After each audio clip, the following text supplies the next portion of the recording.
Hey, welcome to episode 82 of the PoddyC. This week, okay, so you guys remember back in it was in Aberys, sometime in Aberys, there was an episode where either I or Frank, but mostly me, forgot to hit start recording. Well, since then we've changed the strategy a little bit on how we record these things, but the same core issue of I forgot to hit start recording has once again befallen us here. Now, the good news is, after only about half an hour of talking this time, which is less than we lost last time, Max went into the channel and was like, are we recording? And we realized we were not, so we were able to correct that. But one thing that we don't want to do is just redo the same episode or re-record it. So instead, what's going to happen is the same thing that happened last time. Because it was my mistake, I will be summarizing the discussion that we had while we weren't recording, and then I will gracefully transition into where we actually hit start recording, which, if you want, there will be chapters at the bottom, and you can just skip right ahead to that. We're talking about Dimensius and the fight there. But we actually started this week by talking about Race to World First roster changes, which we teased a little bit last week, and we actually talked a little bit about last week. And since then, we've actually gotten some people actually from Method reached out to us and wanted to clarify some of the things, because one of the things we covered last week was Andy. There was a clip of him. He left/got kicked Method, and then he talked about the reasons for it and his sort of grievances with Method. And one of the ones that they really wanted to push back on was any implication that now did less work or less character prep, any of that sort of stuff. They say he did not do that. He was, in fact, fully participating member of the team, and I think very understandable. Where if you're in a guild like that, you see one of your guildies is having that aspersion cast on them, that you'd want to push back on that. I think at the end of the day here, I mean, clearly we have a case of Andy and Method have some disagreements about reality, right? They have some disagreements about what actually happened and where blame lands for different things.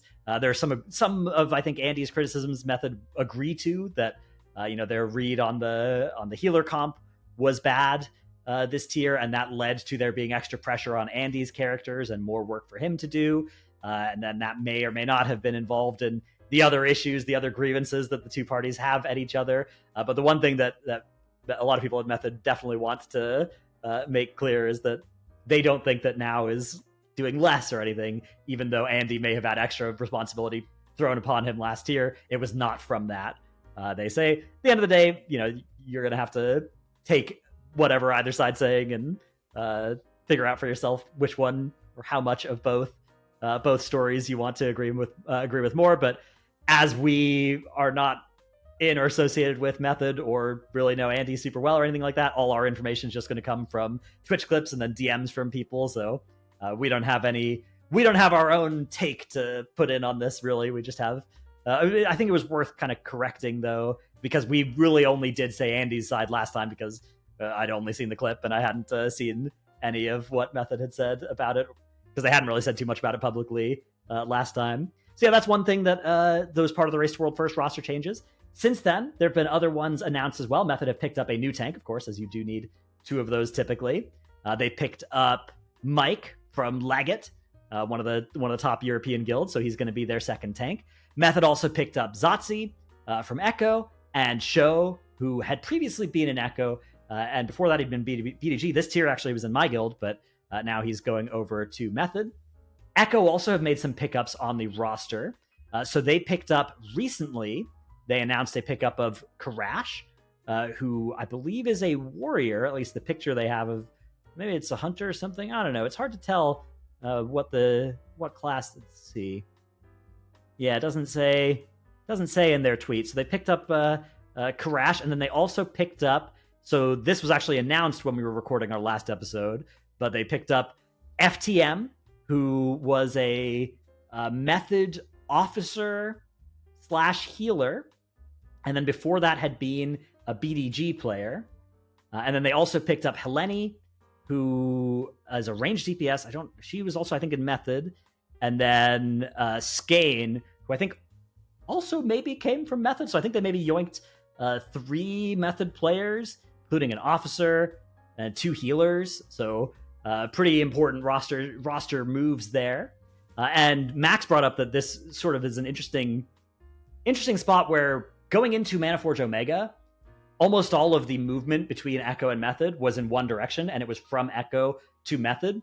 And this time around, now that's no longer true. Echo are instead picking up players from Method, including picking up an officer, which is something that I think it's hard for us as non-Raced World First players and as players who hasn't played with all of these players to know necessarily which people are going to be the biggest impact.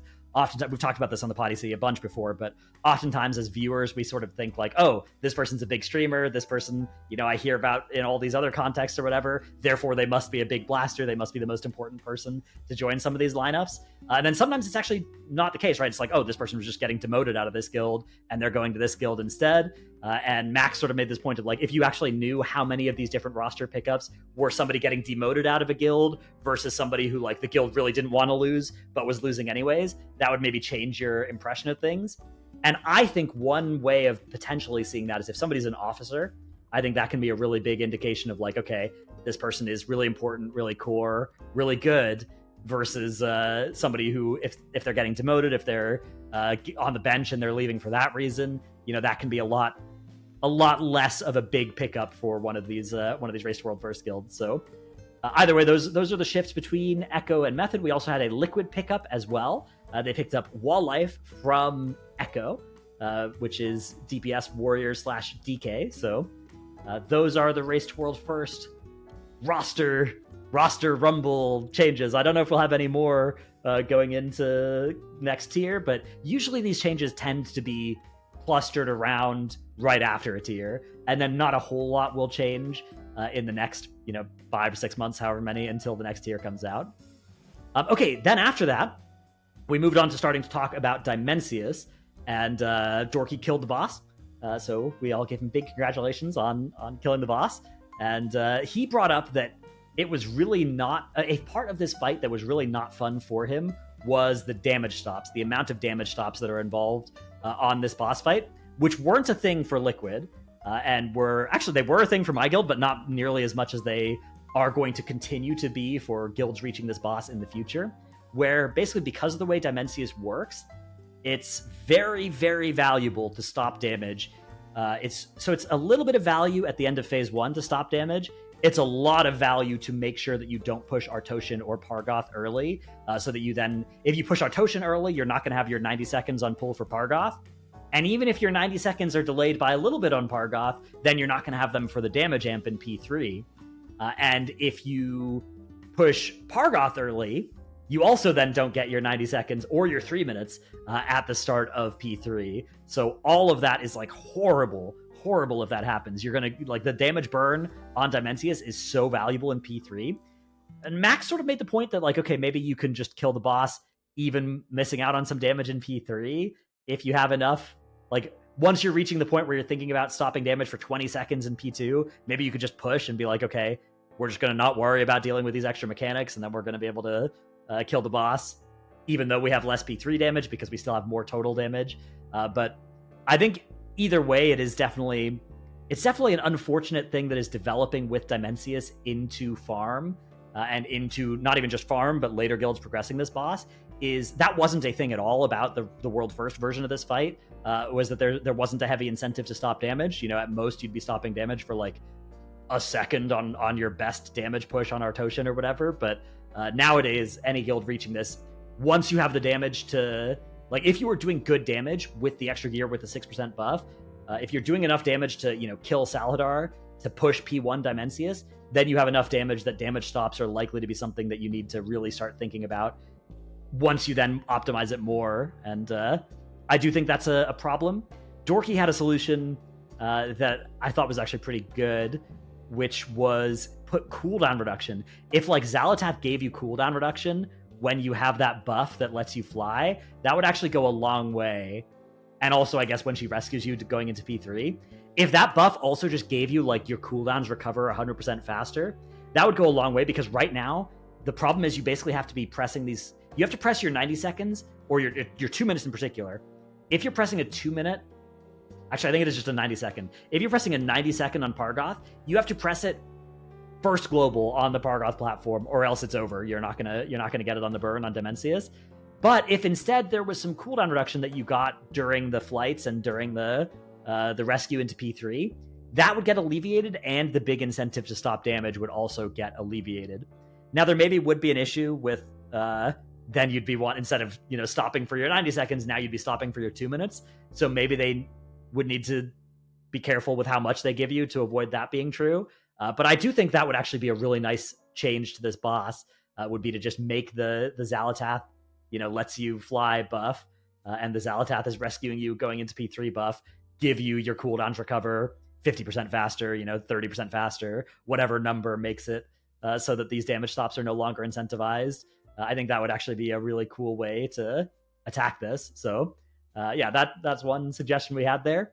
And then we talked about how large the nerfs to Dimensius were, and how much, so this sort of phenomenon that always happens where it's like, oh my goodness, these are such big nerfs. Wow, that boss, this is the biggest set of nerfs of all time. And then it's it turns out it's actually still appropriately difficult, if not still really hard for the guilds that are reaching it right now. So props to Blizzard, I think, for landing a correct, it looked scarily big. It looked like to me, it looked like when they put the set of nerfs out to Dimensius, it looked like, oh my goodness, they might be killing this boss, right? They might be putting this boss into 100 pull count territory or whatever. And clearly they haven't done that. It's I think correctly was aimed. Nerfing the triple reverse gravity down to 2, I think, was a great change, because that Venn diagram overlap, the coordination for that, and it just felt like the wrong way to do. It felt like the wrong way to make the fight hard. So taking that away, I think, was really good. But there were a lot of other really big nerfs to the fight, and I think they've landed pretty well. I think that the phases are all still hard, and it feels like they've made the right parts easier in those phases. Again, with the exception of the damage stop becoming a more and more valuable thing. And I think that damage stop is going to continue to be really valuable. Even if they nerf P3 health, I think you're still just going to want all that damage to just skip more of the end of P3, because the end of P3 is really hard. And I think it's always going to be easier to do those damage stops than it will be to do an extra 30 seconds at the end of P3. That was pretty much all that we covered in the lead up to when we realized that I hadn't hit start recording. I hope that I remember to hit start recording from now on. I'm sorry that I didn't this time. But we recorded for another hour or so and talked about a bunch of other stuff. So you guys have at least got some content here. I'm sorry, my bad. I will do everything I can. This is the thing, without any weak auras that I can put to remind me, everything just goes away. I can't do anything anymore. So I need to find a way to make a weak aura that reminds me to hit start recording on this stupid podcast. Anyways, I'll throw you in now to the continuation of Dimensius discussion, however Frank decides to edit this after we realized what had happened. Oh my god, okay. Are we no just... way. We did it again, bro. Oh god. How could this happen to me? Wait, how do you even realize? I just looked up at the top right and I saw it said 0 seconds, and it normally is counting how long it's been. Dude, we need this to auto record, man. We need it to. Dude, so good. I mean, you're gonna have to do the same thing you did last time. I'm pretty sure. That's actually insane. Do a summary. A summary segment. Well, let's still do some stuff. Okay. Yeah, we can be a little quicker. We're not getting repeating through. ourselves. That's cursed. Yeah. But wherever we could have gone next, I suppose. Okay. Yeah. Okay. I'll just summarize what we. I'll just do the actual summary thing again. I can do that. Oh, we did the whole now and Andy thing too. That's so funny. Yeah, that's fine though. I can rehash that very easily. Yeah. Okay. Let's keep going with. Yeah, because that was my fault. That was my button press. Fine. So. I know, good. My bad. Well, it would have been funny if we just recorded the entire episode and not a single person realized. I mean, that's basically what we've done before. Well, we've been going for 30 minutes, so it's not too bad. Yeah. Okay. Okay. So Dimensius. What are we talking about? Oh yeah, I was gonna say, yeah, P1 fucking sucks, man. I hate being CC'd as a DPS, especially when my cooldowns are coming up. It's there are certain times in the fight where if I get picked by the reverse gravity, or whatever the hell it's called, it is like the worst feeling ever. But if I don't get picked, then it's like, all right, it's great. Yeah, dude, especially pre-nerf when there was 3 river, like, it's 3 per side. If you're not one of the people holding an excess mass, there will be spots there where you're like 50% to get picked, which is pretty unfortunate. I don't know. I'm not sure how I feel. Like, I kind of wish I kind of wish they just gave the boss more health and then let you still hit it while you were up in the air. They can still make you in the air, just like let you still hit the boss. Like, I don't understand why you're just completely CC'd. I guess maybe just like for RP reasons or whatever, but it is kind of annoying when that happens. Yeah, I found the fight really fun. Well, it was also enjoyable. Like, I definitely enjoyed the fight. P1 actually as a tank is very sleeper. It's crazy how sleeper P1 dude, is. Yeah, tank, I dude. subbed in as a tank because our tank was busy, and I'm doing literally nothing. Like, I'm just playing bloody kill in that fight. I'm hitting the boss. Okay, now I move over, and then we're hitting the boss, and then it's funny because like what the fuck? P2 and P3 are very, very hard as tank. Like, if you are a tank, you have a huge amount of responsibility. Yeah, your movement matters a lot. Yeah, and I think the boss is beating your brains in too. Yeah. Like, if you watch guilds progging P3, by far the biggest variable is like how quickly their tanks get it. Because like if you're a tank in that phase, you are simultaneously getting beat up by the boss, which is requiring a lot of brain power to handle, and you need to be always standing in the right spot so that you're not knocking DPS players. But you also need to know where you're going next and then where you're going after that, because there's all the tank like sucks and grips that each one is different. And you also then, like, whenever the other tank has one of those, you're also like getting ready to taunt afterwards and go run in a funny direction, and like the rings are coming out and you hear somebody yell left and you don't run left, you're going doing something else, right? Like you're figuring out all the ring stuff. So it's actually crazy the amount of like within 10 seconds decisions you have to make in P3. But then P1 is you're just completely asleep. It is the perfect example of a boss of why this has not been talked about in a while, but I remember I used to talk about this all the time. People would ask like what role do you want to do as a raid leader? And I would say literally whatever class you're best at, but just not a tank. And the reason why is because tanks are often the only role that's just doing a different fight than everyone else, and the cognitive load required to do that different fight, but yet call out everything everyone is supposed to be doing for, like, think about that. Think about being a tank in P3 Dimensius, and your job is to call everything out for everyone else. It would be so confusing because you would just be calling nothing to do with what you are doing on your own, and it would be infinitely easier to just say what you're already thinking. So it's also, if you fuck up as a tank, it's over. But if you fuck up as a DPS, it's like it might not be the end of the world. Yeah, like there's a couple. If you get the inverse gravity and you play it wrong, you can wipe the raid as a DPS. But otherwise, unless you go into the wrong planet or something like that, it's just going to be you dying. Whereas as a tank, if you die, it's pretty much over. So, yeah, I noticed during Race to World First, you guys were like pulling responsibilities off of your tanks in that phase as well, right? Like you were having them do less and less as it kind of became clear just how tank intensive so initially you never really realized it, but like when we were getting into P2, there was just like a few positioning mistakes and some gripping mistakes, and it's like, okay, within a small sample size, this could be someone just having a bad like hour of pulls. That happens to everybody. But then over time, it was like, oh, okay, it's that this fight is just what it's asking tanks to do is just crazy fucking hard. So you just I mean, the only smart thing to do when you realize that the fight is hard, really, really hard for a very small amount of people, is to reduce the amount of things that they are responsible for or have to think about as much as you can. Make it easy. Yeah, we see this with healers. There are some healer fights, right, where it's like, oh man, we literally are, we do everything we can. We take every responsibility off our healers, and like they're still the top four deaths on Warcraft logs or whatever are all our healers, right? And it's like, okay, this is just one of those fights. Yep. Pretty rare. When was the last time that like tanking was like really, really like the hardest role or very close on a boss in raid? It's not common much anymore. No. It used to be way more common. I would say maybe Sarkareth, maybe. Oh yeah, that's a good point. That was pretty specific. Yeah, like the tank, both tanks would have spots where they were like the only person holding the boss while the entire raid was downstairs.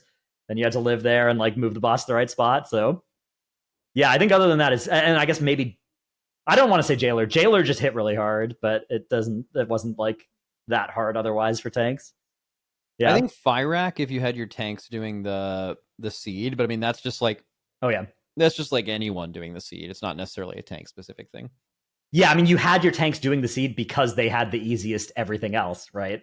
And then it's like, okay, because they're doing the seed for full time in P3, it's the hardest spot. But like, if anybody else was doing the seed, it would be even harder for them. So, but yeah.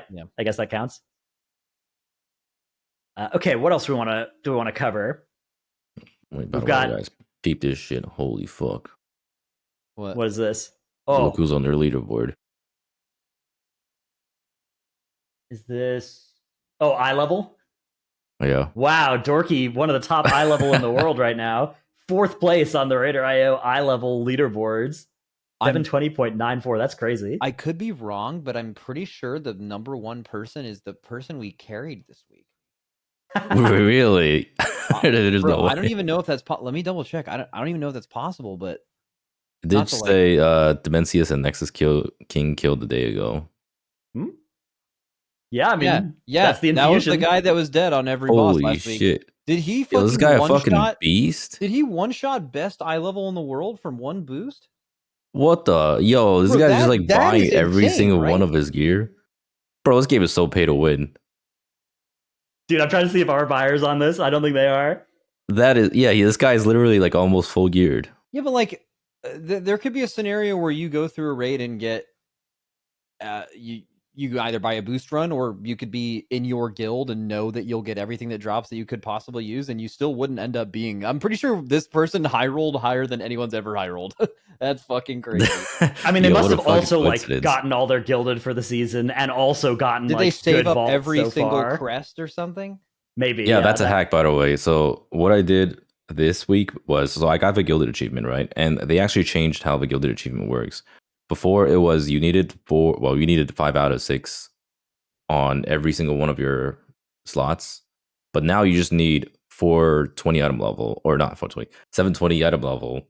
Yeah, they changed this last season, but it was like bugged for a while last season in some different funny ways. But yeah, it's average eye level 720, which is 5 out of 6. So I got 720 gilded achievement on my DK, and I had like 200 crests saved up on my warrior, so I just like slammed a ton of upgrades on my warrior. It's actually so sick. Dude, I'm 719 on my main. Across my other characters, I have 1,200 gilded crests saved up. I'm gonna be visiting the bank, doing some upgrades once I hit on my main, which will be. I just need to wait for another round of gilded crests next week, and then I can do it. Yeah, it's actually a weird dynamic. It doesn't really matter, but it is strange now how the past couple seasons I've been doing this, where you like, as soon as you know a character doesn't matter for prog, you just stop spending gilded on it until you get the achievement on your main so that you can upgrade for cheap. I don't care too much about it because like I think it's probably a pretty small set of the player base that run into this, but especially because of the turbo boost, like if I didn't do this, I would have to do so much more content on those characters to actually upgrade them all the way, because you just need so many crests because of turbo boost. But I don't know, it's one of those things where like how many people are actually thinking like this and doing this with their alts? Probably a pretty small set. Definitely not. Yeah, I can't imagine a lot of people think that way, except for maybe this guy that's 722 item level. Maybe fully optimized. Yeah. I can't believe that. I can't believe he got his first mythic kills at all yesterday, and you get highest. Oh no, he got some boosts since 3 weeks ago, according to this. Does he? Okay, so maybe bought some like 2 of 8s or 4 of 8s or something. He bought 6 of 6 of 8s. Okay. Yeah, 6 of 8s. Because he has 3 kills for each of these bosses up to Fractalus. Yeah. Okay. Cool. That makes more sense then, yeah. Because otherwise you would have to high roll like out of your mind, right? You'd have to get every slot, and it would be like the last bosses as well that drop at a higher base eye level. Yeah. Okay. We also have the 11.25 release date now, and Legion Remix coming with it. Any interest for either of you in Remix? Before Remix, what even is coming in the 0.5 patch? I have no idea what's coming at all. I think just Turbo Boost is the only thing that It's like Turbo Boost and Legion Remix, and let me pop up in the patch notes and see if there's anything else coming. Is that really? Because that feels really weird compared to the usual. Now, like normally, I don't engage with any of these activities, all of these like casual content stuff. But normally in the 0.5 patch, we would have like a bunch of those, right? Whether it's like a new island or some dirt digging type shit. Okay, so there's a big article about Legion Remix. This is not about 11.2.5 though. Where's 11.2.5 patch notes? My question. Oh, additional updates to the cooldown manager. Wow. Okay. That's actually pretty significant, I think. Maybe not for us, because we're like, how far the cooldown manager is going to have to come for us to replace our stuff. It could be like amazing, and you would still just like, why would you change if you have something that works? It would be more, someone like us would change around an expansion, or specifically an alpha or a beta where that stuff doesn't work, and you just like have to make something that works. And if you come up with something on the cooldown manager that's great because you have to, then you might stick with it, I think is what that'll do. Speaking of that, there could be like, I feel like actually, let me just ask this question. When do you guys think the expansion is coming out? Month? Ooh. I think February. Ooh, I think mine's February too. I think March. I'm gonna go with March. Okay, so February March or March. Is late as hell. I mean, it's a full expansion.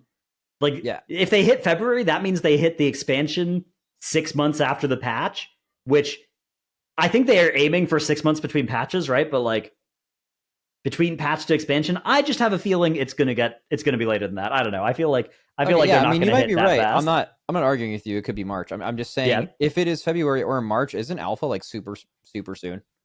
That's true. Yeah, it would be. I think the last like 2 expansions we've had this narrative of like, oh my god, when is alpha? Where is alpha? Alpha needs to be here already for them to hit this time. Yeah, you're right. The last time they came up with an alpha, it was like way delayed, but also way more put together. It was like clearly significantly more far along alpha than like Dragonflights, I think. Yeah. Well, but also, what really is there to add to alpha? Because like normally there's like some big system, right? Like I guess there's gonna be housing and Devour to test out, but that's like really about it for alpha, right? Class gameplay, the new zones, the big thing is like questing. Isn't that like more along like beta than alpha? No, I think you do all of that in alpha. You usually do one zone at a time. Yeah, that was how they did Dragonflight, I think, that way, where it was like one zone per week for like 5 weeks, and then beta came out after all that. Yeah. Okay. Yeah, I mean, like they do obviously, so they're going to have a similar level of like new quests and stuff as previous expansions. The class changes, I think, are going to be pretty small compared to the last like 5 expansions. I think classes will play more similar to how they do now than before. Like, I think they do I think it'll be like kind of just 2 patches worth of class changes rather than a full like huge mega change of any kind. Dude, I want to see some big reworks on some classes. It's like some are long overdue for reworks. That would actually be kind of like interesting. Like maybe we can do some type of like PoddyC shit where we get people on and like talk about what we would like to see change for classes. I don't even know. Because like certain classes definitely need big changes. Rogues, for example, Blood DKs have been literally the same for a while now. Needs a major rework. Guardian Druid, goes like off the top of my head. Yeah, it sounds like the kind of thing that like Max does those on. You do those on your stream, right? Where you like get the people from the community and like they get to talk on their soapbox about what they want for their class. I did that spec. In Dragonflight, like when Dragonflight beta, and then I do that before every tier, talking about like the upcoming patch. And there usually is a question in there of like if you could change one thing, and they give their takes on it. You could do like a more focused thing. I don't know if that is the content for a podcast, although I think guests on podcasts and having a more specific topic sometimes is nice, but also if it's too specific, a lot of people don't care about it. I don't know. But there's definitely a lot of room for that. It's interesting. You don't think there's going to be a ton of reworks. I think we're going to, okay. So if it's truly coming out in February and March, how much shorter of a last patch drop 2 expansion is that going to be from what it is regularly? Would that be 6 months? It would be 6, 6 7 if it's months? February, right? All right, Because wait, no, hang on. Because we were August, right? Was when the patch came out. Yeah. Yeah. So 8 to 2 is 6 or 7. Yeah. So around there, if it's March, right? Yeah. Okay, what was it from Amir Drasil to the launch of this expansion? I think like 10 months, something like that, right? Because I remember Well, we Amir Drasil. We also had that faded season, season. right? Yeah, so that kind of changes things. It kind of, yeah, but that's I think that's sort of very like little lift for the developers actually, because what my angle is going to be here is you're asking about how many reworks, how many class change posts, how deep is it going to be?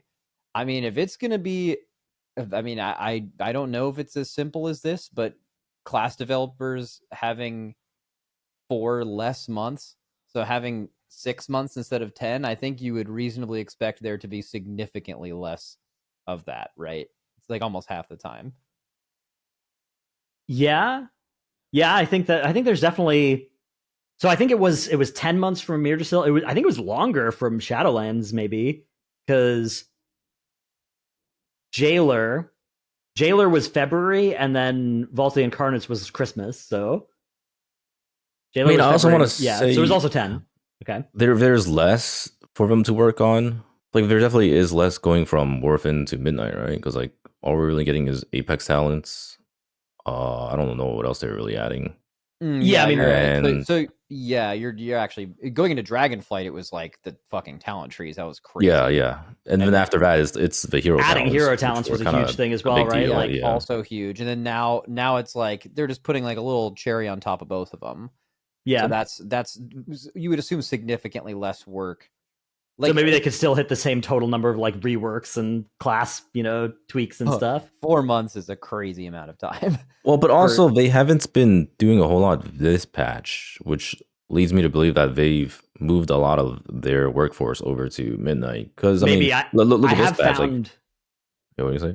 I found the 11.2.5 notes, and yeah, there's very little besides turbo boost, and there's the cooldown manager changes, and then there's the delve belt nerfs, and then there's a new feature called Recent Allies, where you can see people you've played with recently, and then you can maybe, I guess, add them as your friend or whatever. That's super good. That's super useful. Yeah, but like, that's nice. No, it doesn't look like there's any like class changes really or anything like that. Yeah, because like normally around this time we would have like multiple tuning patches.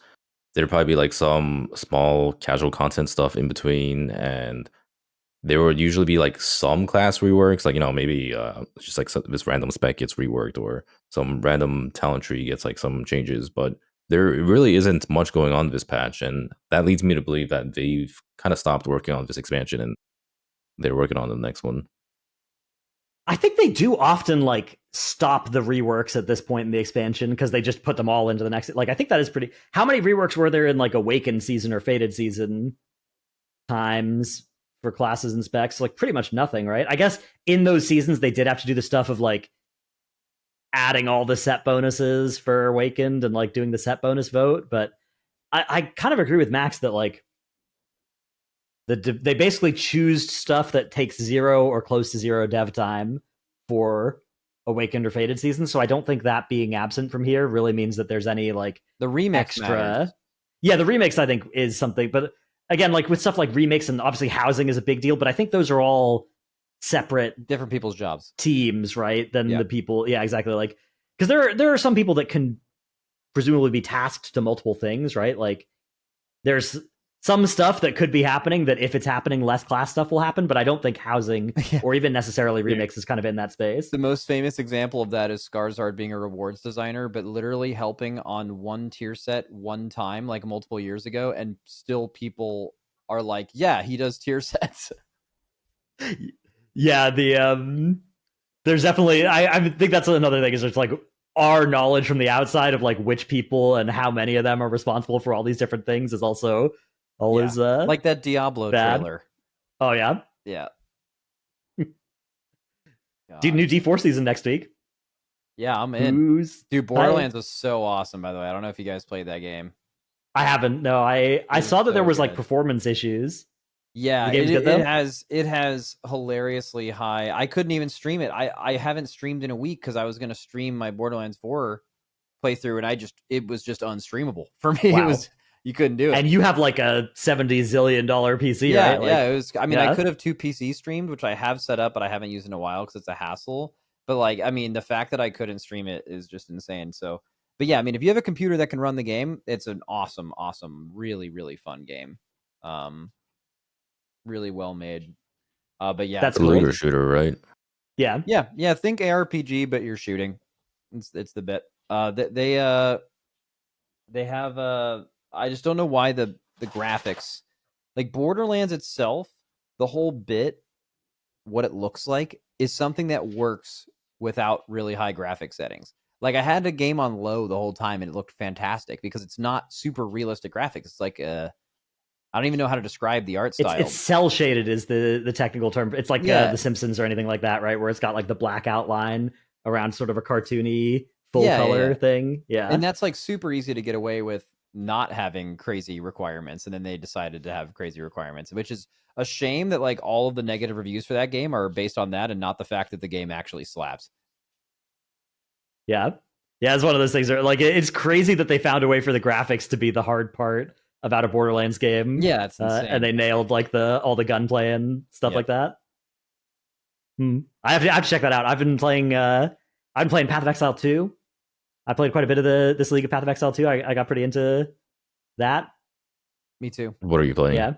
I was playing Lich. Because I don't know. I should have played Deadeye, but yeah. Essence Drain Lich is fun. I don't know. I'm pretty much done with the League, I think, at this point, but yeah, me too. I did have fun. I had a good time. Yeah. Sensationally better from the release of PoE 2. Dude, so much better from 0.0. So pretty hyped. I'm kind of at the spot now where there's like 5 different ARPGs that I'm pretty interested in if they launch at good times for WoW stuff. Like if they're not in the middle of WoW seasons, like D4, Path of Exile 2, Last Epoch. All those games kind of slap right now. So we're in a bit of a golden age of ARPGs. Mm-hmm. Yeah. Not really for MMOs though yet. Where's the when's Ashes of Creation coming out to kill WoW? That's my question. It's got to be on the way, right? The Riot MMO, man. Oh yeah, the Riot MMO, of course. That's just around the corner in 12 years, whenever that comes out. Yeah. Yeah. Okay. What other stuff you guys want to talk about? You guys want to talk about how crazy it is they buffed Hunter? That was kind of wild. They buffed BM Hunter. So I said that last week, right? We were reading the patch notes, and I was like, "What the hell's going on here?" Buffed BM.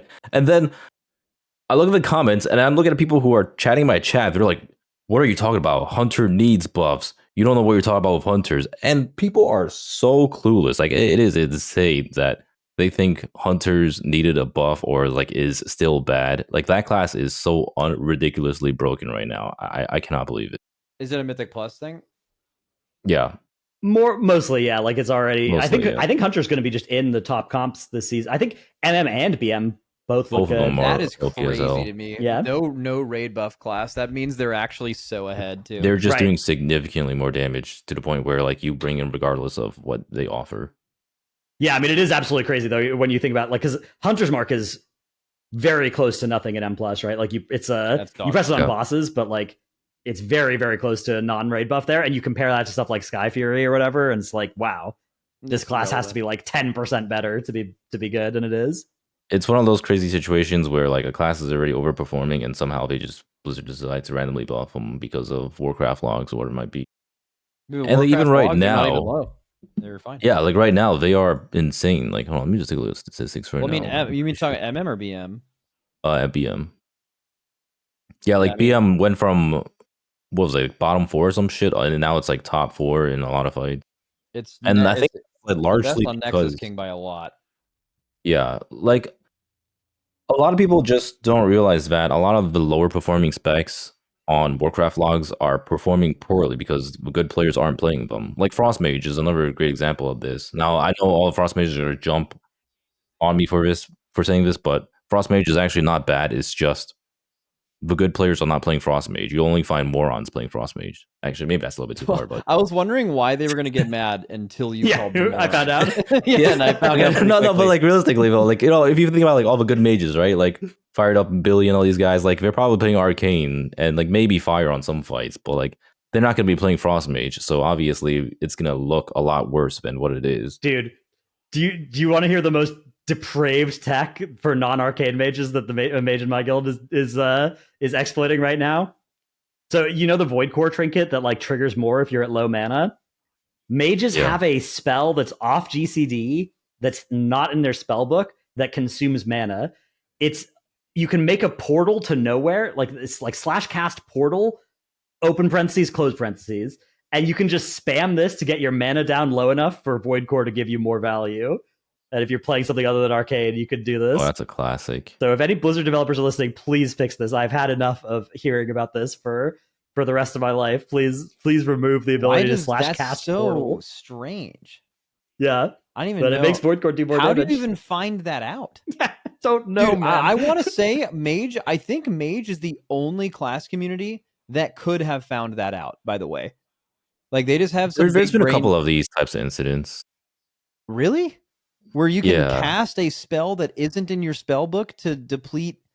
Just the concept of casting a spell that isn't in your spell book that opens a portal to nowhere. What happens if you finish the cast? I don't even know what happened because it's off GCD. Like, you can just press this thing and deplete your mana.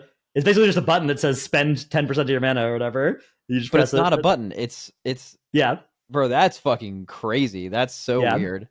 I don't know. I'm just saying, I'd be issuing some bans if I was Blizzard. I'd issue bans to anybody who's been exploiting this. Oh yeah, 100%. Dude, that makes me wonder what kind of things in the game exist that have some kind of weird thing like that could have been a niche benefit. Like just some /use command for some spell that exists but doesn't exist that you could have used to your benefit in some way, and there would have been no way for anyone to know about it unless you randomly tried it. I have heard funny stories of like things breaking in bad ways based off. Like I know there have been people who've like macroed toys into their rotation that have messed with it. Right, it's like a bubble wand or something, and then while you're channeling it, you can't block or something like that. And so there was a warrior that was just getting murdered by doing that. So yeah, it's like a reverse version of that, right? Like a way to do that actually is good rather than bad.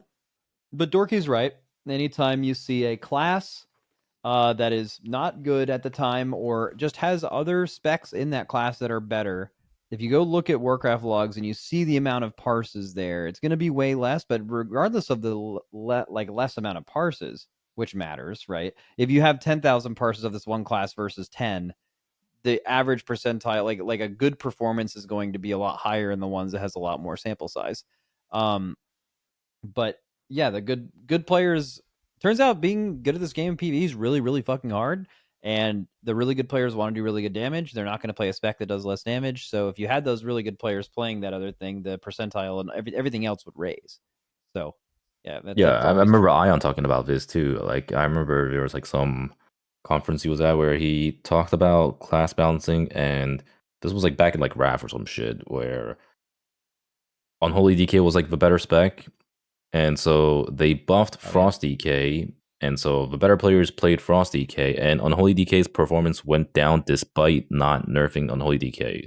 So that kind of just goes to show that it's not about how good certain specs are. It's more about who's playing those specs and how that spec is being represented. And that's like clearly happening right now with BM Hunter. That class was looking terrible, down bad, because it was just a bunch of morons playing that spec. Like, you know, I'm not trying to be offensive to the morons out there that are playing BM Hunters and Frost Mages. If you're out there, Dorky is coming for you. Yeah, but trying to be offensive really, to you morons. Yeah, it's like the depth statistics. You know how like whenever a class that's actually really tanky is high on the depth statistic, well, it's because a bunch of morons are playing it, and like it's not when good players are actually playing it, it does insanely well. And that just wasn't reflecting because people were not interested in playing BM Hunter. They were just playing Marksman Hunter instead. And that's kind of like the same with specs and M+2. So I've been playing some Bloody Kid recently, and dude, I'm doing so much fucking damage in that class. I'm like actually blasting an insane amount of damage and like doing pretty high keys on it. But like obviously that's not going to reflect in the stats because nobody's out there trying to play Bloody Kid. Everyone's just playing Pro Warrior or Pro Paladin or whatever it might be. Yeah, that's... you're right in Mythic Plus. Like if every single season people are like, oh, I can't play this because like this is the meta tank, and it's like you don't know how close the other non-meta tanks would be to the meta tank, because all of the best tank players are playing the thing that is the best. Where if you were to put the best tanks on the second, third, fourth, fifth best tank, how close they would be within that top key level would probably be really close. And the reality is people think they're not viable because they're not at that level, which is just not true. Also, if you look at like there's a statistic that people keep tracking every tier, and it's like, these are the players that have, there's only these many players, like 12, that have gotten the highest, the 0.1% title in every single Mythic Plus season. And like some of those people are playing the most jank shit, like DPS Warrior, which has like never been good in Mythic Plus or never been meta in Mythic Plus, and they're the ones getting it every season. There's like more DPS Warriors than any other class on that list, I'm pretty sure. Yeah, actually, especially in M Plus. There's like imagine a season where let's say Prot Warrior is the best tank, right, and Blood Decay is bad, right, and let's say the highest keys are 20s. How hard is it to be a Prot Warrior timing 20s or 21s in that season? Is really hard, right? Like you have to be one of the best tanks in the world, right? Being a Blood Decay timing a 19 or something in that season is actually comparably hard, in the sense of like you have to do all of the discovery and the tech and stuff, right? Like there is not, if you're trying to be a Prot Warrior in that season and time a 19, like it's pretty hard. You have to be a good player, but the blueprint is out there because all the now Dorki, all these players are out there doing those keys on that spec, and like you can yoink their routes. You can yoink their cooldown timings if you want, or like their gear, all those things. If you want to be a Blood Decay, and it's like, okay, well, how does the fact that we have a Blood Decay change this dungeon, right? Like, oh, we can do this pull now. We can't do this pull because we don't have AoE taunt or whatever, and because Blood Decay doesn't live this pull. We can do this pull because we have Death Grip, right? Like those sorts of things. That process is a really hard one. That it's also really fun. That by the way is exactly why we find the Race to World First fun, because you are tasked with problem solving something that seems extremely impossible like the whole time. So you would have a ton of fun doing that. Two major downsides: you're not going to get the same IO score as a warrior. That's just a fact in this example. And also, less people are going to want to play with you because you are not playing the meta tank, which is kind of the big group finder issue. Yeah, it's like how many people are interested in having a progression experience of like, oh, let's do this with an off-meta comp and let's figure out how our Mistweaver and our Prot Warrior or whatever, or in our Blood Decay change things, right? Yeah, and there are teams that do that. And there are teams that do that and do really well, right? Like the Physical God comp last season, right, was basically, they were basically trailblazing the whole time, and I'm sure they're having a really good time, right? Like that sort of group can be really fun to be in, but it is a lot harder than being one of 50 mages that just slots into any group playing the same comp, doing the same route as each other, right? Or like pretty much the same route. And it's like, oh, hey, I'm Dorki. My big difference is that I do this pull, with one extra pack in here in the entire dungeon. That's the only difference in my route, right? And like that sort of thing of like slotting in is a big part of why there is so much convergence in M plus towards like one or two comps. That's part of why, like, I think this season it's shaping up like it's going to have more diversity than maybe anything since Dragonflight season 1. Which looks pretty it's super sweet. diverse at the moment. Yeah, it's actually really cool. Like somehow they've managed to find a very sweet spot for a lot of these specs. Yeah, like the whole copying strategies and stuff have evolved big time in M plus. Like it is crazy how a lot of pugs I joined. Like, so I've been playing a ton of pug keys this season, and like people are just like copying strategies from like Twitch VODs they've seen or whatever's on YouTube. Like it's gotten to the point where people are like doing almost the same shit that the top keys are doing, which kind of feels crazy in pugs. But at the same time, like people can't seem to think outside of the box, and that kind of causes the problem of whenever a new season comes around, everyone thinks like, oh, Vengeance is a must pick class because of XYZ utility, or like Priest will always be meta because they have a PI or Mindsuit or whatever, which just hasn't been true at all. Like literally, these two classes are not even good this season, and in the past too, they have not been good. It's just like because we've seen it for 4 or 5 seasons over like the past few seasons. Suddenly, people think like, oh, like these are like must have, and they can't think outside of the box. Like they can't think of like how do we possibly do this pull without a Vengeance or without a Priest. Well, like they just don't know how to do the strategies. Because it's all about time. I am less likely to waste my time if I do the thing that I know that works. And everything you're saying that is really fun, a lot of people are just like, I don't want to risk that. I think a lot of people are going to get less dopamine by doing that and then like struggling 2 key levels lower than where they would be timing keys if they just did the meta stuff, right? Like, I don't know. People just care about the reward at the end. The same reason why people are like, "Oh, there's turbo boost. Well, I better not log in until the last week of the season," because it's like, okay, well, that's if you a big think like thing, that, by the way. Yeah, dude. Well, so okay. Yeah. I was gonna say, going back to the whole. I was talking more about like people who feel that like certain things will always be this way because of how it is right now. Like just because it is right now, like where Demon Hunter just happens to be broken, that doesn't mean like it's gonna be broken forever because of their utility. My favorite thing of this is like somebody will be like, of course this spec is OP, and then they like list out its utility, and it's the same utility it had in seasons where it wasn't OP, right? Like, of course Blood Death Knight's an OPM plus tank. They have grip, they have mass grip. Like, how can you ever play without Blood DK? Meanwhile, everyone's like, whenever you're like, oh yeah, grip's a raid buff, tell me about grip and Mythic Plus. It fucking sucks. And then other people are like, well, we can't do that pull because we don't have grip. It's crazy. In the season, like 8.0 where Blood DK is crazy, and then 8.1 they take off 20% of its armor, and all of a sudden nobody's playing it, right? It's like, honestly, the utility suite is the same thing, man. It's literally just like, oh, you can't figure out how to do these routes because the utility suite of the people creating the routes is something that you need for the route to work. But like, if you have a different utility suite, there's different routes you can do, but it requires thinking, right? And the thinking is the hard part that not everybody can or wants to do. But yeah, it is a funny part when people are talking about class balance of like, yeah, DH is just always going to be OP as long as they have Sigil of Silence. Like, well, clearly not. They had way better Silence Sigil back in Legion. Yeah. Like, this is just a shadow of its former self. By the way, can we talk about grip real quick? So what is even going to happen next expansion? Like, are they going to keep making fights where you have to have 2 grips and every fight just like happens to have 2 mobs that are like, it doesn't have to be every boss, right? Like, they didn't not every boss, but like every end boss. Or boss, like, probably, yeah. I think what'll happen is they'll remember to do it for the first tier, and then they'll forget to do it for the second tier, and then they'll get yelled at about it and remember to do it for the third tier. Oh, you're missing. There's one key one. There's going to be one where, and this could have happened this tier, except they did a really fucking good job this tier of making sure that you needed exactly Death Knights and nothing else would have worked. Because like, you could have technically like blast waved them and done all that stuff, but like, you also just definitely couldn't do that. So they're going to make a boss where things need to be gripped and can be moved, and you don't need a Death Knight to do it. But then it's just going to come down to pure RNG. Are Death Knights in that tier really good or really bad? Because if they're really good and being brought anyway, no one's going to talk about it. But if they're bad enough to where you can get away with other people doing it, and then they're just simply not in the comp, then it's a talking point. So they have to miss on 2 levels for it to really matter. True. What else you want to talk about grip, Dorki? Any other grip complaints? No, that's all. I was just like, okay, is this just going to be the future of DK? Because I mean, yeah, it definitely it will be for at least an expansion. Bad not having a raid buff as a DK.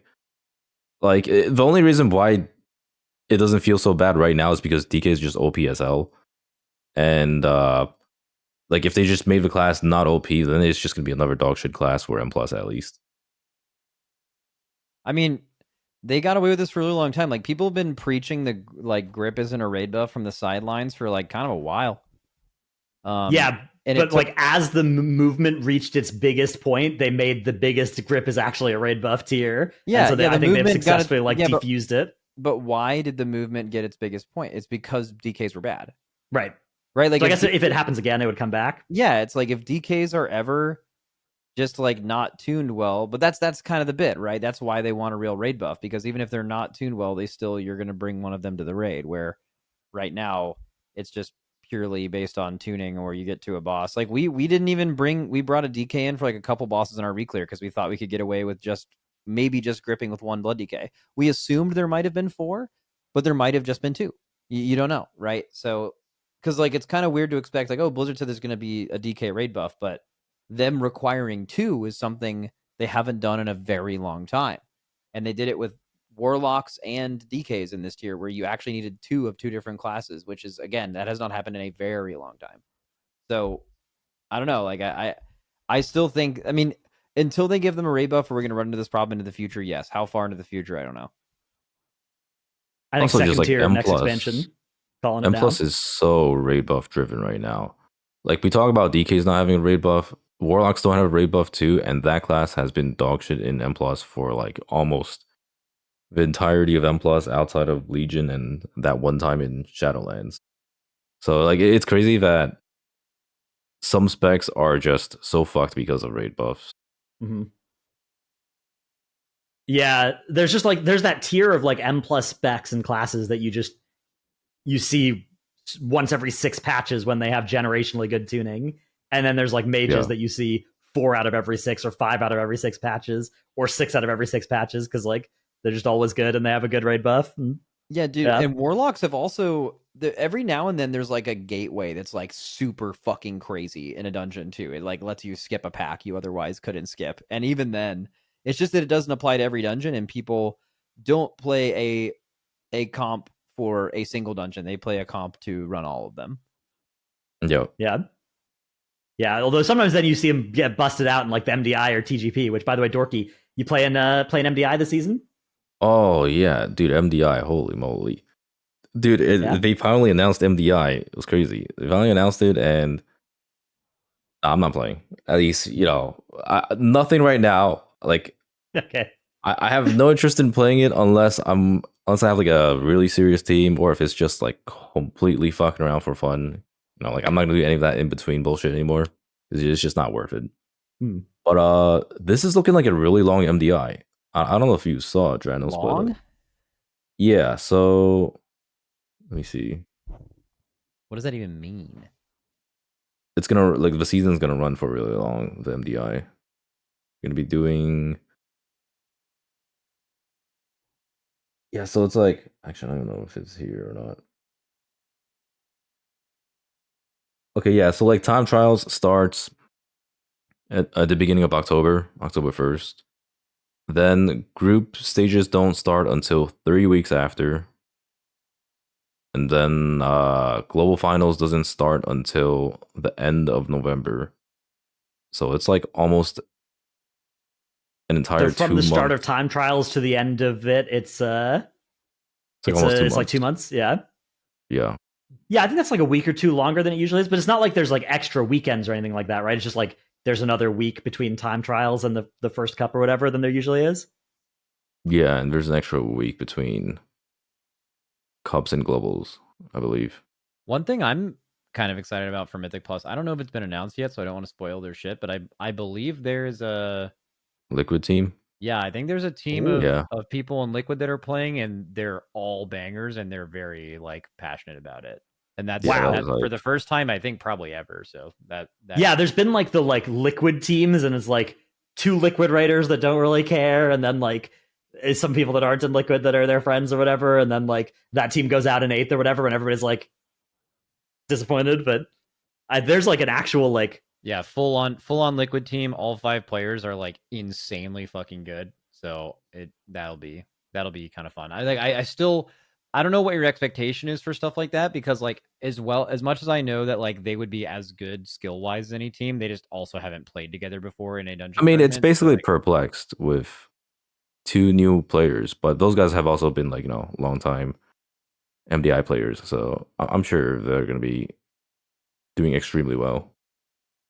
Yeah, it's the only time I've seen someone from a team where I like know exactly how good all the players are, and they're all like fucking crazy. Super. That's crazy. cool. That'll be hype then. Also, apparently Wunderbar is going to be officially Method. Okay, that makes sense. Yeah. How's that going to work? I don't know. I mean, oh yeah, so that's the other thing too. Yeah, I was going to say during the Race to War first shit, didn't Whippy join Method? I have no idea who Whippy is. He's the new. He's a healer, right? Echo healer. Well, Echo team healer. The Wunderbar healer, right? Yeah, he's the daily replacement. Okay, yeah, let's see. Yeah, Whippy is currently a healer trial for Method. Whippy and Zatsy, both healer trials for Method. Yeah, so that's the other guy they picked up. So yeah, okay. I mean, the entire team now is like Gingy, and then everybody else is on Method, right? So Gingy, I don't know exactly what I'm sure they could maybe figure it out, but typically between orgs, there's a lot of weird contract stuff of like Like we've had players in the past where like when we were trying to sign Trill and Trill was either playing for Method or playing for some other org, but trying to raid under Liquid or Complexity, that's like a fucking weird problem. The orgs do not like to share players and stuff. So especially for marketing purposes, like if we're Complexity and we're sponsored by these people and they're PvPing for someone else that has a competing sponsor, Monster and Red Bull or Zenny glasses versus some other glasses, like that can't happen. And not like them appearing in ads, like them having their name on a website where those sponsors are there. It doesn't work. So like really interested to see how that works with Gingy. Right? Yeah, my suspicion is that it's the kind of thing that probably Method in particular would want to avoid doing as like a rule.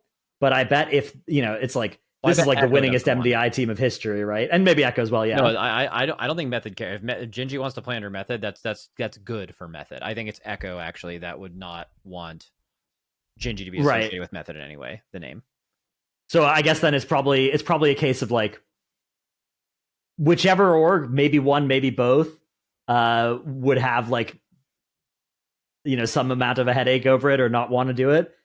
It's probably too important to them, like the players, right? Like we're talking about either Gingy for Echo or like Now and stuff for Method that are just people that are like important enough to them, and the MDI team is like good enough and winning enough, and that everybody's willing to actually make some compromises and share some players. Which, yeah, I know in the past there has been more difficulty in making that kind of arrangement work.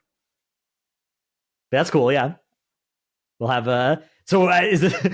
We're going to go from having had an Echo MDI team for several seasons to having a Method and a Liquid MDI team, but no Echo team. That's funny. Yeah, we need to sign an Echo team. Yeah, I mean, it's going to be a pretty exciting MDI. Like, there's going to be a lot of spec. Like, nobody even knows what the meta is right now, which is kind of crazy. What are we like almost 2 months in? I don't even know how many, like month and a half or some shit. We're like pretty deep into the season, and the meta still hasn't been figured out yet. So I'm very curious to see if there's going to be multiple different comps being played amongst them. I remember other seasons where it was this like there was a lot of variety, but when it really comes to pushing those top ones, usually even by like the end of the first time trials, the teams are like pretty locked in. Unlike it definitely does get to the point where it becomes one comp, but it just hasn't gotten to that point yet. So like the figuring out process is still there. It is very hard to make an MDI that isn't dominated by like one comp, right? Like that is just such a natural way for, given how the competition works, where like it's almost impossible for two good teams to disagree about what the best thing to run in a dungeon is. Beyond like small superficial changes. Yeah, looking at it right now though, I think there will almost 100% chance be different specs being played in certain dungeons. Yeah, that's often that's true, right? We're like, oh, this is a Warlock dungeon. Oh, Warlock is the big one. Yeah. Because like right now, I would say the locked in ones are probably Frost, DK, and Hunter. Those are like the two OP DPS, and then it's like Prot Warrior. I would say for the most part, Prot Warrior just brings too much damage. Then the healer part is the weird part. Like this is where I don't know if it's gonna be Resto Druid or Resto Shaman. I'm probably leaning towards Resto Druid myself. I feel so much safer with it, and Resto Shaman is like really nice to have, but I don't know. And then it's like the DPS slots too. So like, Havoc is insane in certain dungeons. It's actually really cool. I've been playing a lot of Havoc, and Havoc is so much fun right now. The funnel on that class is absurd too. This is probably like one of the most insane funnels that have existed in like since the Aldrachi Havoc or some thing. Shit. Yeah, it is absurd. Yeah. It's also so much fun. You just like you feel so impactful when you do your thing, which is just funneling down mobs. I mean, like aside from that, there's like Havoc. There's Arcane Mage. Obviously, we can never forget about Mage. There's Ellie Shaman. Ellie Shaman's also another interesting one. That class is insanely powerful right now. Yeah, that's probably like one or two other specs, but yeah, it's kind of interesting to see how it plays out. Cool. Yeah, I'm looking forward to it. Okay, do you guys want to do Patreon question? Anybody? Yeah. All right, Patreon question. This one comes from Mopsy. That says, subbed because I'm super curious to hear y'all's take on this. Oh, thank you. Main question, is there any concern from Liquid's perspective that if they keep winning the race and Liquid really solidifies their dynasty era, the hype / events / sponsorships / all that will die. I'd like to think this is similar to playing games with younger siblings or someone who's not as good at you, but you really want them to play the game or do the thing. You perform worse just to give them a chance so they keep trying, and you get to keep playing, versus if you repeatedly shit on them, eventually they just give up. Is there any sense of urgency from Liquid's end for Echo or Method to figure it out, or winning this tier just as hype as it was 5/3 tiers ago? Okay, so the end. Is there any sense of urgency from Liquid's end or Echo and Method's end to figure it out? What does that mean? Or it says from Liquid's end for Echo or Method to figure it out. So I think it's like the question is like I want them to figure it the opposite of out. I want them to get as worse as you want them to get lost. Yeah. Yeah. Well, so like Max, if you could press a button that made Echo 5% stronger or 5% weaker, oh my god, you would like I would be spamming the 5% weaker button. Yeah. So like broad business sense, is it important that the race is close and competitive? Like clearly the viewership on like a Firac race or this race, it's obviously really high. However, I don't know how many of those viewers are just watching both streams on two different tabs, or if viewership counts for that. I'm not quite sure. You're definitely watching both. Yeah, I mean, it makes sense. I mean, that's what everyone's talking about. Oh my god, I had you on both monitors, and Yeah. So like, yeah. I don't know. I think this tier proved like Echo's really good and can definitely win. So. I think a close race is important, but I don't think it has to be. I don't think you guys I think you guys could lose or could win 5 close races like this, and the race would still be doing really well. Yeah, it would need to be close. Like so, I mean, Ansurek was that entire race wasn't very close. Gallywix wasn't super close either. There was never a point where we were like pulling the same boss at the same time at the same HP percentage. It just didn't happen. So like, and people kept watching these races. But also those two races were in between Firac and this one, right? So like, does a race like this need to happen every now and then to remind people that this is what they can watch? Let's say alternate version of history. There's 5 straight races where we or another team just wins by an Ansurek amount. I still think people are logging in to watch the race. I also think even in the most extreme version of this scenario, this isn't going to happen. But let's say Echo and Method just fucking implode. And then on top of that, none of those players even want to do this anymore. Super crazy scenario that won't ever happen. But we're the only team, and we're beating everyone else in the world by 3 or 4 days. The worst watchability as far as competition you could imagine. But I still think a decent amount of people are logging in to watching how impossibly hard it is to kill and pull these bosses. I mean, that's generally what viewership is early in the race, before stuff really gets evened out. Now, is it the same thing? Hopefully we sign our contract by then, because certainly the product is like going to be worse. But I don't know. But at the same time, it's really hard as a competitor to separate wanting to beat everyone as much as possible while also thinking they need to be close. I don't want them to be close. I would like, if you truly ask me, like I would rather them both like lose by so much they die than keep this going for business purposes, because that's just right. That's just kind of how this works, Like I don't know.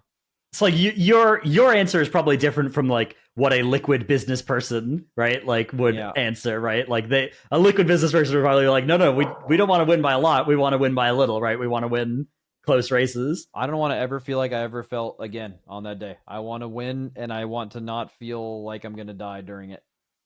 I do think there is limited appetite for a team stomping multiple tiers in a row. I do think if that happened, it would be bad, but I don't think that has happened or is in date. Like, I think that Liquid, the fact this race was this close means that if there's a stomp in either direction next tier, it would be fine. I think that wouldn't be awful. I do think if a team stomped like 2 or 3 races in a row, well, just think about this race. Think about this race. We wake up on that day, Echo isn't close, we go kill the boss. Right, and then that happened after Ansurek and after Gallywix, and we had won 4 of the last 5 races. Like, what is the perspective going into next tier? Like, I think if you guys had stomped this tier, the narrative would be like, people would be like, I don't, like, people in the Liquid org would be like, I don't want to say this, but I kind of hope we lose the next one, right? Like, I kind of hope it's closer at least next time, because I do think that is good for like viewership, for sponsors and stuff like that. Yeah, but I mean, like, I don't know. There's like going into so basically you're saying the viewership, this will get hurt as a product when people feel like there is a certain winner.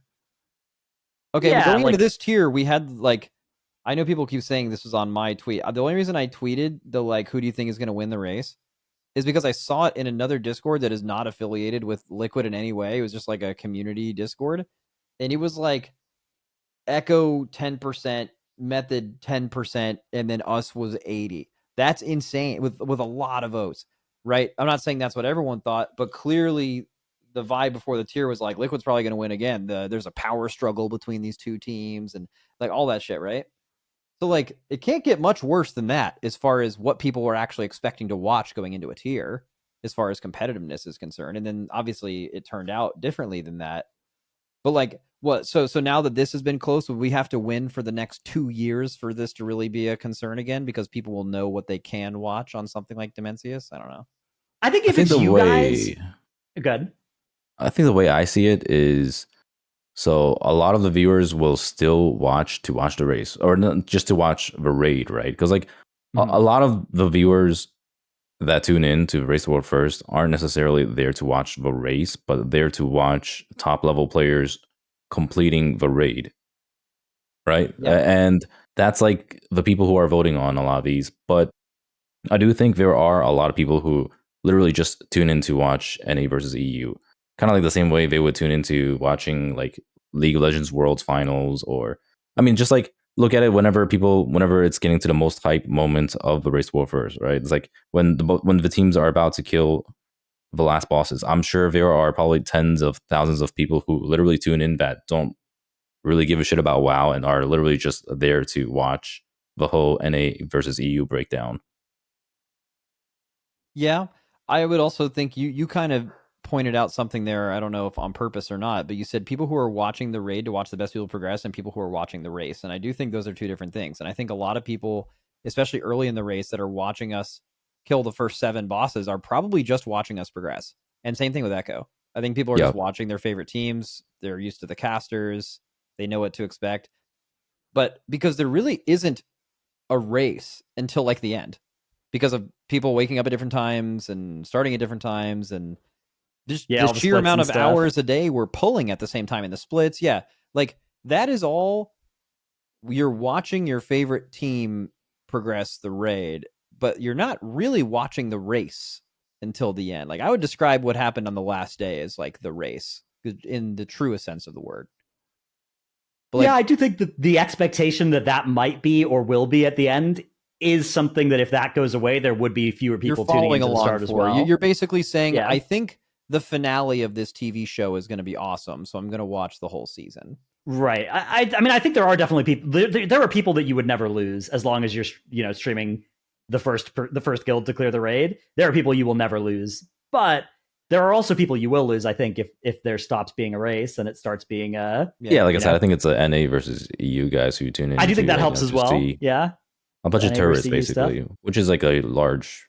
I'll tell you portion of the end. I do have something I am concerned about. Good. You're talking about like what am I worried about for the race? I can tell you what I'm personally worried about, and that is, and I'm not confirming this. I don't know this personally, but I've heard, and maybe you guys have heard as well, some word on the street, some people who, as far as I know, it's someone heard from someone who works on a boss mod or WeakAura thing that heard from a Blizzard person. It was basically confirmed.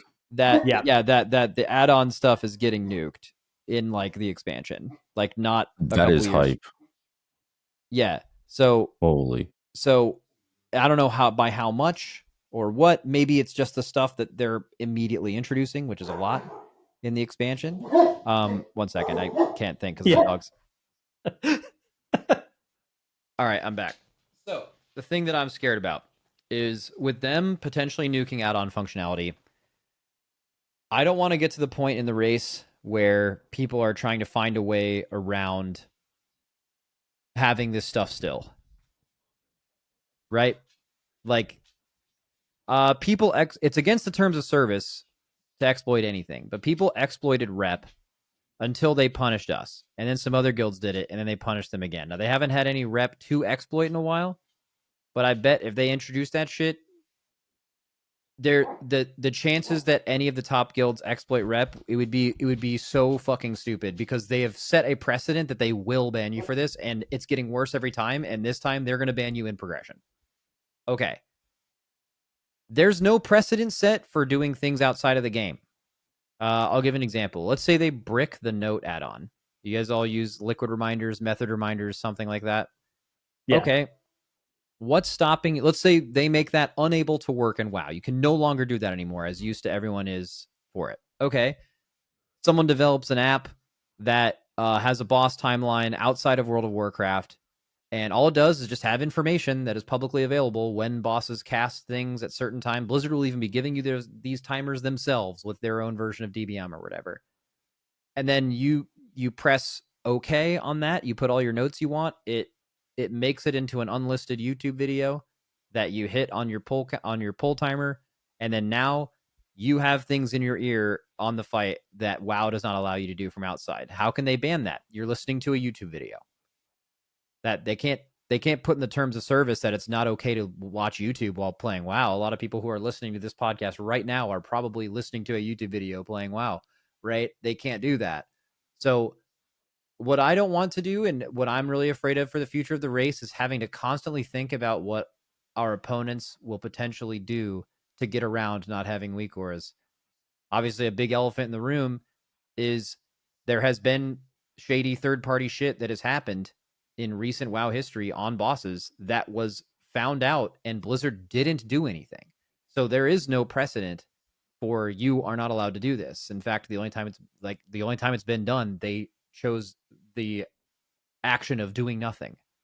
So what happens when people do nothing? They're going to continue doing it, right? So I don't want to have to worry about doing it ourselves, or we're worried about what everyone else is going to do in response to getting around them removing weak auras and stuff like that. Because like if you can't use weak auras and there are mechanics that are extremely fucking hard, and there's a guild that's figuring out a way to use them, they're gonna win.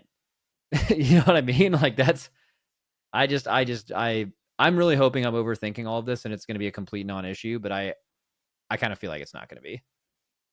It definitely feels a little bit overthinking, because I mean, I wouldn't be surprised if there were people who are already cheating their asses off some way or another, whether it's like, maybe using some type of script that'll like do something for their character, or like automate something. Because I mean, apparently that's a big thing in the PvP scene. There are like actual auto hotkey or whatever. Yeah, or like some way to like automate some type of shit. Like I don't even know if there was like any specific examples, but like, I'm sure people are cheating in the high level scene somewhere. Maybe not the race world first, or maybe it is in the race world first, but I'd be kind of shocked if anybody in the race world first was doing it. I'm almost positive that there is nothing even remotely like that in the race world first at all.